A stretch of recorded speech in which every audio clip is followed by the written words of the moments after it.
Umuwi na maaga si Dante para makausap si Isabel. Pinuntahan niya kaagad ang asawa niya sa kwarto nito. "Asawa ko, please open the door."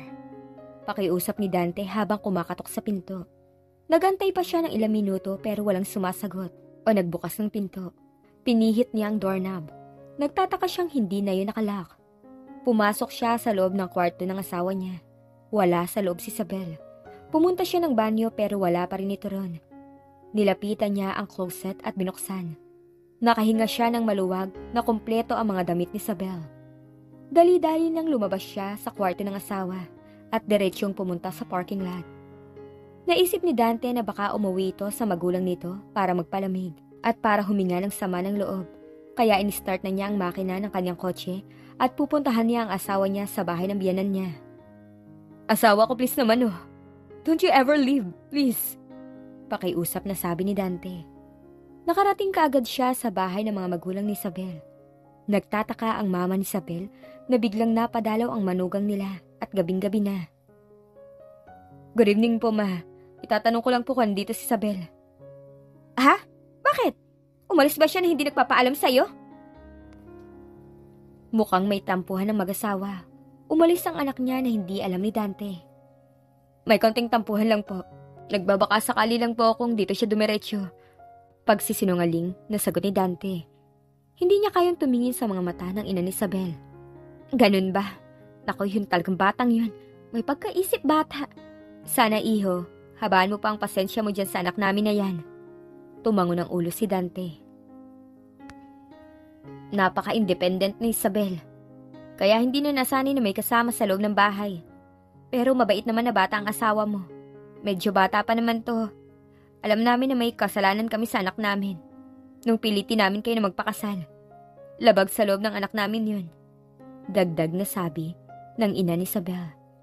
Medyo naluluha na ito. "Huwag po kayong mag-alala. Ako na pong bahala sa anak niyo. Hindi ko po siya bibitawan." "O siya, baka nasa kondo niya tumuloy. Puntahan mo na lang doon. Hindi na kita ayain na maghapunan. Dahil alam ko na hindi ka naman hahayaan ni Isa na magutom." "Salamat po, alis na po ako, ma." Paalam ni Dante. Papunta na ngayon si Dante sa kondo ni Isabel. Sana nandun nga ang asawa niya. Hindi siya titigil na paghingi ng tawad hanggat hindi siya napapatawad ni Isabel. Nanonood ng TV si Isabel na mag-isa. Horror ang pinapanood pero wala naman siyang maintindihan. Tulo lang ng tulo ang mga luha niya. Dapat matakot siya sa pinapanood pero naging drama na dahil sa pag-iyak niya. May biglang nag-doorbell. Agad siyang tumayo at pinagbuksan ng taong nasa labas. Nagulat siya. Si Dante. Naawa si Dante sa asawa. Mugto ang mga mata nito at mukhang walang tulog. Halata rin na katatapos lang nitong umiyak. "Asawa ko, please, let's go home." Pagsusumamo ni Dante. "Hindi ako uuwi. Kung gusto mong umuwi, umuwi ka mag-isa mo." Pagalit na sagot ni Isabel at sinarado ang pinto. Agad namang hinarang ni Dante ang kamay. Masakit yun pero hindi niya yun ininda. Walang nagawa si Isabel kundi ang tumakbo papasok sa kwarto. Sinundan siya ng kanyang asawa pero naglock na si Isabel ng pinto ng kwarto niya. "Isabel, please, let's talk. Kahit pakinggan mo lang ang sasabihin ko." Nakaupo si Isabel sa kama niya at iyakap ang mga tuhod. Nagsimula na naman siyang umiyak. "Umalis ka na! Ayoko makausap ka!" Malakas na sigaw nito. "Asawa ko, kahit sandali lang, magpapaliwanag ako, please." "No, narinig ko na lahat yan eh. Nakita na ng dalawang mga mata ko. Ano pang ipapaliwanag mo?" "That's not true. That's all lie. Please, buksan mo naman ang pinto. Gusto lang naman kita makausap eh." "Nag-uusap na tayo. Sabihin mo na gusto mong sabihin." Umiiyak pa rin sigaw ni Isabel. "Hindi ako alis dito hanggat di mo ako kinakausap na maayos, Isabel. Asawa ko, alam ko nasaktan kita. Sobrang sakit ng ginawa ko sa'yo. Hindi ko alam kung mapapatawad mo pa ako. But I will not stop begging you to forgive me. Hindi ko alam ang pinagagawa ko ng gabing yun. Kasalanan ko naman ang lahat. Pero may pakiusap lang ako. Please, don't leave me. Nagmamakaawa ako sa iyo. Huwag mo akong iwanan. Please, stay with me. Babawi ako. I will make things right for the sake of our marriage. Basta, wag mo lang akong iwan. Hindi ko kaya." Umiiyak na wika ni Dante. Inaamin niyang kasalanan niya at dahil doon, nasaktan niya si Isabel. Dahil sa kanyang kalokohan, nakalikha pa siya ng isa pa nilang problema na mag-asawa. Lumambot ang puso ni Isabel nang marinig ang lahat ng yon mula kay Dante. Natibag ang pader na pilit niyang inilalagay sa kanilang pagitan ng asawa. Ang isang Dante Valdeolon ay umiiyak para lamang patawarin niya. Binuksan ni Isabel ang pinto ng kwarto niya at dali-daling bumalik sa kama sa kanaupo. Naramdaman ni Dante na bumukas ang pinto. Pinunasan niya mga luha niya tumayo. Sinilip pa niya si Isabel. Tahimik lang tong nakaupo. Pwede bang pumasok? Hindi ito sumagot at tiningnan lang siya. Lakas loob naman na pumasok siya. Nilapitan niya ang asawang nakaupo. Nanlaki ang mga mata ni Isabel nang lumuhod siya sa harapan nito. Hoy, ano bang ginagawa mo? Galit na tanong niya. Kung ito lang ang paraan para mapatawad mo ako, asawa ko, gagawin ko. Kahit lumuhod ako araw-araw sa harapan mo. Kahit pa magkakal yung tuhod ko, kakaluhod okay lang. Hindi mo deserve na umiyak at masaktan ko. Sagot ni Dante at niyakap na ang asawa niya. Punas naman ang punas si Isabel ng mga luha. Kawalan ng respeto sa kanya ang ginawa ni Dante. Sinabi pa nito sa babae niya na kasal lang sila sa papel. Gustong palabasin ng asawa niya na di naman talaga sila mag-asawa. Sinira mo ang pinag-usapan nating dalawa nun. Sinabi ko, di ba? Bawal kang magdala ng babae sa bahay natin. Pero ginawa mo pa rin. Tapos sinabi mo pa na we're only married on papers. Ipinahiya mo ako, Dante. Ang sakit lang eh. Pakiramdam ko, hindi mo ako nirespeto man lang bilang babae. Alam na alam ko ang lugar ko sa buhay mo. Huwag mo nang ipamukha sa akin ang paulit-ulit. Tumulo muli ang mga luha niya. Di na siya nahiya na ipakitang lumuluha. Kumalas si Dante sa pagkakayakap at tumingin sa mga mata ng asawa niya. Sobrang sakit ang nababanaag niya sa mga matang yun. Nakakadurog ng puso at sobrang guilt ang nararamdaman niya sa mga oras na to. Hindi ka na ba makapaghintay ng 2 taon pa? At kailangan mong gawin yun, Dante? Kung gusto mo nga, pwede mo nang hilingin sa akin na kumalas sa kasal na to eh. Total, kasal lang tayo sa papel. Gusto niyang iparating kung gaano siya nasaktan sa ginawa nito. Napaiwas siya ng tingin at humagulhol ng iyak. I'm sorry na. Huwag ka nang umiyak. Umarap ka nga sa akin. Tingnan mo ako sa mga mata ko. Utos ni Dante. He! Singhal na bulyaw niya. Sige na, tumingin ka muna. Anong nakikita mo? Ano bang dapat kong makita? Bukod dyan sa kulay itim mong mga mata. Sarcastic na tanong ni Isabel. Kinabig na ng halik ni Dante ang asawa niya. Maalab at mapusok. Hindi naman tumutugon si Isabel. I love you, Isabel. Sigaw na sabi ni Dante sa isip. Hindi ko alam kung ano kahihinatnan ng relasyon nating dalawa. Pero mahal na kita, asawa ko. Kaya pinatatawad na kita. Tumigil sila, nakapwa hingal na hingal. Pinagdikit nila ang kanilang mga noo. Pinapatawad mo na ba ako, asawa ko? Tanong ni Dante, pilit na sinisilip ang mukha ni Isabel. Nahihiyang tumango ng ulo si Isabel. Malawak ng ngiti si Dante. I promise, it will never happen again. Thank you for the second chance, asawa ko. Hoy, pangalawa na yan. Sana naman hindi mo na talaga ulitin. Tumango si Dante. Halika, ituloy na natin. Naputol eh. Namamao sa sabi ni Dante. Anong uulitin? Mr. Dante Valdeolon, nakakarami ka na. Napakamot naman ang ulo si Dante. Maghihintay pa rin ako kung kailan mo ibibigay kusang sarili mo sa akin, Isabel. Kahit paabutin tayo ng 100 years na magkasama, maghihintay pa rin ako. Hindi ko pinagsisihan na pinakasalan kita. Sasabihin ko ba na mahal ko siya? Pero para namang hindi maganda na ako ang unang umamin. Tanong ni Isabel sa isip. Dante, mahal mo ba ako? Kung amin ba ako, hindi ka naalis? At yung deal natin, pwede na bang ma-terminate? Sagot na tanong ni Dante. Gusto ko lang malaman.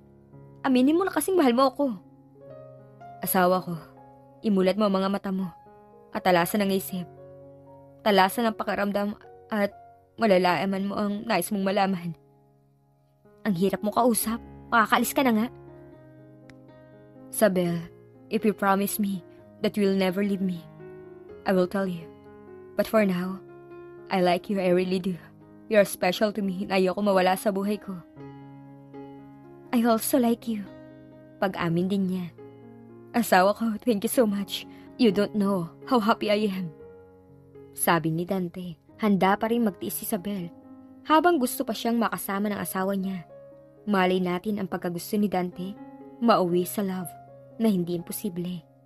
Balik sa normal ang pagsasama ni Dante at Isabel, kaya naging masaya ang pagsasama nila ngayon. Naging mas malambing si Isabel kay Dante. At kahit si Dante, pinapakita nito na mahal niya talaga si Isabel. Malapit ang graduation ni Dante. Napagsasabay pa ni Dante ang pag-aaral at ang pagmamanage ng kumpanya nila. Masiglang umuwi si Isabel ng bahay nilang mag-asawa. Nadatnan niya ang asawa na nasa sala. Mukhang hinintay siyang umuwi. Napatayo si Dante nang makita ang asawa na pumasok sa bahay nila. Hi asawa ko, how was your day today? Nakangiting tanong nito. Well, okay naman. Maaga ka ata umuwi. I miss you, kaya umuwi ako agad. Go to your room. Magpalit ka na ng damit mo. Yung maganda and alluring ha. We will go somewhere. Saad ni Dante. At saan naman yun, mister? Basta, sundin mo na lang ako, misis. Inalis si Isabel ang kamay ni Dante na nakapaikot sa bewang niya at tumakbo pataas. Halos habol ni Isabel ang hininga niya nang makarating ng kwarto niya. Pagkalabas ng banyo, pumunta na siya ng kanyang cabinet. Hindi kaya masyado namang maganda to? Ay, bahala na nga. Ang tagal na misis ko, mukhang masyadong nagpapaganda. Komento ng humahangang si Dante. Huwag na kaya tayong umalis. Nakapagbihis na ako, saka ka naman naatras. Asawa ko, ang ganda mo kasi sa ayos mo. Baka makasuntok pa ako ng mga magtatangkang tumingin sa'yo eh. Ewan ko sa'yo, ang possessive. Wala naman sa lugar. Pagmamaktol pa. I'm sorry, misis ko. Hindi mo ako masisisi sa ganda ba naman ng asawa ko. Alright, let's go. Aya ni Dante. Talaga?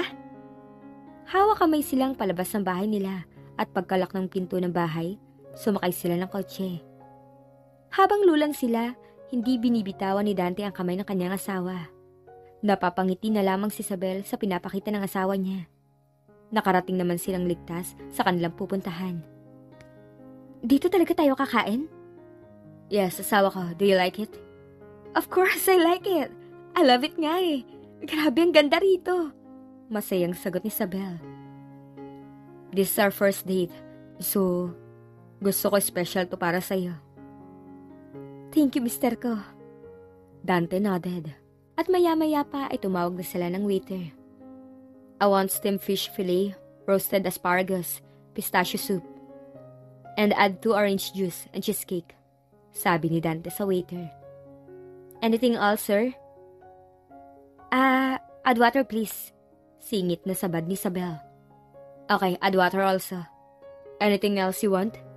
Ang dami mo nang in-order, tama na yun. If you say so, okay. That's all, waiter. The food will be served after 20 minutes. Nang makalis ang waiter, hinalikan ni Dante ang kamay ni Isabel. Nang may tumugtog na slow dance, ang ibang couple na nasa restaurant ay tumayo at sumayaw. Do you want to dance? Nakakahiya. Parehong kaliwa pa ako. Wala ka namang gagawin kundi yakapin ako. Inilagay ni Dante ang kamay ni Isabel sa leeg niya at ang kanyang mga kamay pinulupot sa bewang ni Isabel. Kinabig pa ni Dante si Isabel papalapit sa kanya at magkayakap silang sumasayaw. Nakapatong ang ulo ni Isabel sa balikat ni Dante. Hinalikan naman ni Dante ang exposed na balikat ni Isabel. Ilang minuto sila na sumasayaw nang may lumapit sa kanila. Well. Tingnan mo nga naman. Andito pala mga nagpapanggap. May uyam na sabi ni Ava. Napatigil sila Dante at Isabel. Huwag kang gumawa ng iskandalo dito, Ava. Pagalit na sita ni Dante. Pinagtitinginan na sila ng mga taong nasa restaurant. I told you, Dante, we're not yet done. At sa ayot sa gusto mo, sa akin ka pa rin. Wala naman tayong relasyon, Ava. So paano matatapos? Isa pa, hindi mo ba nakikita? Kasama ko ang asawa ko. Kaya sa una pa lang, wala ka ng karapatan sa akin. Oh, really? Nakataas ang kilay na tanong ni Ava. Hoy, babae! Ano bang gusto mo at habol ka ng habol sa asawa ko? Sinabi na sa'yong may asawa na. Buntot ka pa rin ng buntot. Tali mo nga ang ano mo. Kapag hindi ako nakapagpigil, manghihiram ka ng katawan sa aso sa sobrang dami ng sugat at pasa sa katawan mo. Matapang na banta ni Isabel kay Ava. Hoy, bata! Hindi kang kausap ko. Kaya huwag kang sabat na sabat. Saka kung ano-ano pinagsasabi mo. Lalo namang umusok ang ilong ni Isabel nang tawagin siyang bata. Sinong bata sinasabi mo, ha? Totoo naman eh. Hindi makali ang kati mo. Pati ang may asawa na gusto mo pakunin. Babaeng hindi makali. Galit na sabi ni Isabel. Hawak naman ni Dante ang asawa niya. See? How you act now? You're just a kid that can satisfy your husband.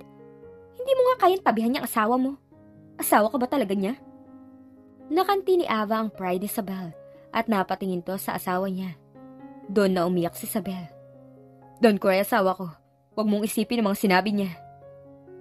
I want to go home. Okay, let's go home. And you, Ava, don't interfere us in our life, ha? Especially to my wife. Baling nitong banta. Saka iniwan nila si Ava na nakaawang labi. Hindi pa tayo tapos. Hintay mo na ang paghiganti ko. Nagmamadali na tumatakbo papasok si Isabel sa loob ng bahay. Hindi na nito nagawang kausapin pa ang asawa. Ang sama ng loob niya na marinig ang kanyang mga pagkukulang. Doon pa mismo sa unang date nila ni Dante. Nag-alala naman si Dante, kaya hinawakan niya ang braso ni Isabel. Wait, can we talk? Lumamlam ang mga mata ni Dante. Dante, I just realized na tama si Ava. Nagpapanggap lang tayo, and on my part, it was my fault. At natatakot ako. Alam kong dadating ang araw na maghahanap ka ng ibang babae na pupuna ang mga pagkukulang ko sa iyo bilang asawa mo. And I hate it. Asawa mo lang ako sa papel. Sampal sa kanya na mag-asawa lang sila sa papel. Nagpapanggap lang silang sweet sa harapan ng ibang tao. Pero ang totoo, nabuo lamang ang kasal dahil sa kanilang mga magulang. Please, don't say that. Don't think anything na makakapagsira sa relasyon nating dalawa. Masaya ako sa piling mo, kontento ako. Kahit pa sabihin ni Ava na may pagkukulang ka. Isabel, bilang asawa ko, hinding-hindi ako maghahanap ng iba. Diba sinabi ko na sa'yo nun na maghintay ako? Kung kailan mo ipagkakalob ang sarili mo sa akin. Hindi niya kayang makitang umiiyak ang kaniyang mahal na asawa. Di rin niya nakikita ang pagkukulang nito sa kanya. Ang mahalaga, mag-asawa sila, magkasama sila. At ang babaeng ito, mahal na niya. Kinabig ng yakap ni Dante si Isabel. Pagkatapos, iniharap niya ito sa kanya. Tahan na, asawa ko.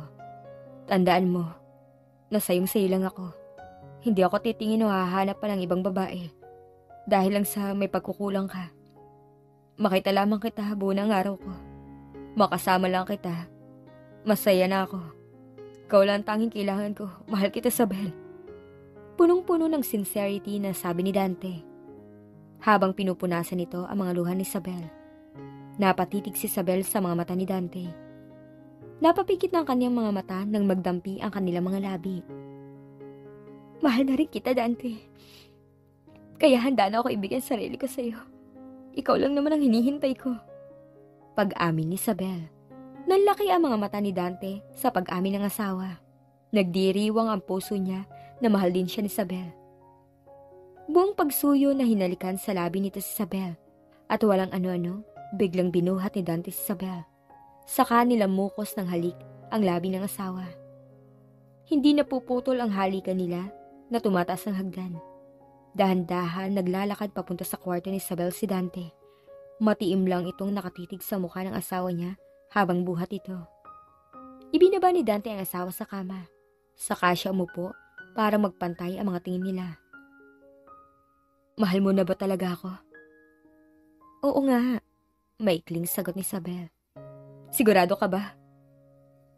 Tumango ng ulo si Isabel bilang tugon. Ikaw ba, mahal mo ba talaga ako? Sa tingin mo ba wala akong feeling sa'yo? Sa lahat ng mga pinagagawa ko para lamang matuloy ang kasal nating dalawa. Ha? Sagutin mo na lang ng diretso. May paligoy-ligoy ka pa eh. Maktol ni Isabel. Minahal na kita noon pa. Nung unang nakita kita sa family dinner sa bahay niya. In denial pa ako. Because I'm still in a relationship with Leia. Kaya nung nahuli mo kami at umayaw ka sa kasal natin, sobra ako na-depressed to the point na inamin ko lahat sa papa mo ang mga pagkakamali ko. And then, doon nagsimulang lumalim ang nararamdaman ko para sa'yo. Pero ikaw, ayaw mo sa akin. Ipinagpipilitan mo na may deal tayong dalawa. Mahabang litanya ni Dante. Isabel, sa'yo lang ako umiyak. Sa'yo ko lang lahat ginagawa ang mga to. Pero sobrang manhid mo. Kaya naglasing ako nun at sinubukang iwasan ka. Dahil sa gusto mo pa rin maghiwalay tayo eh. Doon ko nakilala si Ava sa bar. At dinala ko siya rito sa bahay natin dahil sa sobrang kalasingan at sama ng loob. Pinagsisisihan ko yun. Pinagsisisihan ko ang gabing yun. 2 times na kitang sinasaktan eh.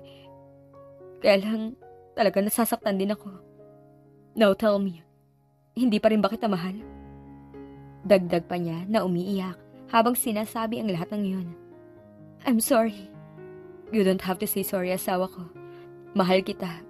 At ako ang may gusto na iparamdam sa iyo ang pagmamahal ko. Mahal din kita. Napatitig si Dante sa mata ng asawa niya. Inaarok kong seryoso ba ito na gusto na nitong ipagkaloob ang sarili sa kanya. Baka mamaya magbago pa ang isip nito.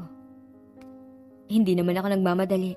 Kung kailan ang tamang panahon para gawin natin to, maghihintay pa din ako. Ang kagabi ang pinakamasayang gabi para sa mag-asawang sina Dante at Isabel. Ang aminin sa isa't isa ang nararamdaman at sabihin kung gaano nila kamahal ang bawat isa. Nakangiting pinagmamasdan ni Dante ang asawa na mahimbing na natutulog sa kanyang tabi. 4:00 na ng madaling araw ay gising na kaagad siya. Masaya siyang katabi na ang asawa sa isang kama, pero wala pa rin nangyayari sa kanila. Mas gusto ni Dante na maghintay. Ayaw niyang madaliin ang lahat para sa kanilang dalawa. Ang importante ngayon, alam na nilang pareho na mahal nila ang isa't isa. Hinahaplos niya ang buhok ng asawa, habang nakayakap ang isang kamay sa bewang ni Isabel. Nakangiti na humiga siya at sinandal ang ulo ng asawa niya sa dibdib niya. Naalimpungatan si Dante sa liwanag na nagmumula sa bintana. Pupungas-pungas sa mga mata. Nabungarang kaagad niya ang magandang mukha ng asawa niya na nakatayo sa may paanan ng kama. Good morning! Masayang bati nito sa kanya, habang gumigilid papalapit kay Dante. Bigla namang naalala ni Dante na kagigising lang niya. Sorry asawa ko, hindi pa ako nag-brush ng ngipin. Paumanhin ni Dante at kaagad na bumangon. Wala namang problema dahil mabango ka pa rin. Just give me 5 minutes, maliligo lang ako. Paalam ni Dante nang kumalas sa yakap. Tumango ng ulo si Isabel bilang sagot. Bilisan mo at sundan mo na lang ako sa baba. Handa ng almusal. Bili nito. Pagkatapos ng kanilang agahan, hinatid ni Isabel si Dante sa labas. Papasok na ito sa kumpanya. Samantalang siya, papasok sa university mamaya. Hindi maalis-alis ang ngiti sa labi ni Dante habang binabaybay ang daan papunta sa company. First day nila bilang mag-asawa. Clingy pala si Isabel. Ngayon niya lang nalaman. Sir, good morning. May bisita po kayo sa loob ng opisina niyo. Sabi ng kanyang sekretarya. Who? Tanong ni Dante. Si Miss Ava po. Nakayokong sagot sa kanya. Napatiim ng bagang si Dante. Bakit mo pinapasok sa loob ng opisina ko? Pasensya na po. Mapilit po kasi si ma'am. Rason ni Eunice kay Dante. Wala namang magagawa ang isang simpleng empleyada sa katulad ng isang Clarissa Rodrigo. Okay, ako na bahala. Kahit sino ang gusto pumasok sa opisina ko, huwag mong papapasukin hanggat di ko sinasabi. Biling niya kay Eunice. Huminga muna ng malalim si Dante, saka diretsong pumasok sa loob ng kanyang opisina. Napahinto siya nang makita si Ava na prenteng nakaupo sa visitor chair. Hindi siya nito binati at nakatingin lamang sa kanya habang papunta siya sa kanyang upuan. What can I do for you, Miss Clarissa Ava Rodrigo? Formal na tanong ni Dante. Honey, ang formal mo naman, sabi ni Ava. You're in my office, kaya konting respeto lang. Nagpipigil na galit na suway ni Dante. I told you, we're not yet done. At gusto ko na kunin ang akin. Ilang beses ko bang dapat sabihin sa'yo that I'm not your property? May asawa akong tao at kasal kaming dalawa. At kahit nawala si Isabel sa akin, hindi pa din ako magiging sa'yo. Yes, I know naman nakasal pa kayo at walang imposible sa gusto ko. Kaya kong ipawalang bisa ang kasal yung dalawa ni Isabel, Dante. Either mamili ka lang sa amin o gagawa ako ng hakbang na hindi mo magugustuhan. Hindi ka pa ba kontento sa ginawa mo sa restaurant? Ipinahiya mo ang asawa ko doon. Ganun ka na ba kadesperadang makuha ko, Ava? Kahit saan tingnan, wala ka namang makukuha sa akin. Hindi na napigilan ni Dante ang magtaas ng boses. Napailing ng ulo si Ava. Dante, huwag mong hintayin na makikita mo na lamang na iiwan ka ng asawa mo. At hindi ako mag-aaksaya ng oras ko sa mga taong walang pakinabang sa akin. I like you. I really do. Simula pa lamang noon, nung kayo pa ni Leia. Nagulat naman si Dante sa revelasyon ni Ava. Can't you remember me? The fatty girl nung high school? Ang sabi mo noon, pangit ako. Clarissa, Nina Rodrigo? Nanlaki ang mga mata ni Dante. Ngayon, naaalala mo na ako. Siguro nagtataka ka kung bakit iba ng itsura ko. Nagpa-plastic surgery ako. Dahil araw-araw kong iniiyakan ng mga sinabi niyong magkakaibigan na isa akong baboy at pangit. Hindi pa kayo nakontento. Ipinahiya niyo ako sa eskwelahan. Naiiyak na kwento ni Ava. I'm sorry. We're only 12 years old at time. At halos walang kamuwang-muwang sa lahat ng bagay. Pinunasan ni Ava ang kanyang luha sa mga mata. It's okay, I forgive you. Because I love you, Dante. Ang tagal ko naghintay ng pagkakataon. Pagkatapos, magpapakasal ka rin lang pala sa iba. Hindi ko sinabi maghintay ka at gawin ang lahat para lamang mapansin kita. Mahal ko si Isabel. Siya ng babaeng nagmamayari ng puso ko. No! Bulyaw ni Ava, sabay bunot ang armas sa kanyang bag at tinutok kay Dante. Napatayo naman si Dante mula sa kanyang upuan. Takot ang bumabalot sa kanya. Don't do it! Nababaliw ka na, Ava! Hindi ka rin naman pala mapapasakin. Hindi ka rin mapapakinabangan ng iba. Saka hinawakan ng armas. No, calm down. Pwede mo natin pag-usapan yun. You don't have to do this. Pilit na pinapakalma ni Dante si Ava. Masyado ka mailap. Halos ginawa ko na sa iyong lahat. Pagkatapos ito pa? Sige. Tatapusin ko na lang ang buhay ko. At ikaw, magdudusa sa bilangguan. Banta ni Ava at tinutok ang armas sa kanyang sarili. Ava, please no. What do you want? I want you. Only you, Dante.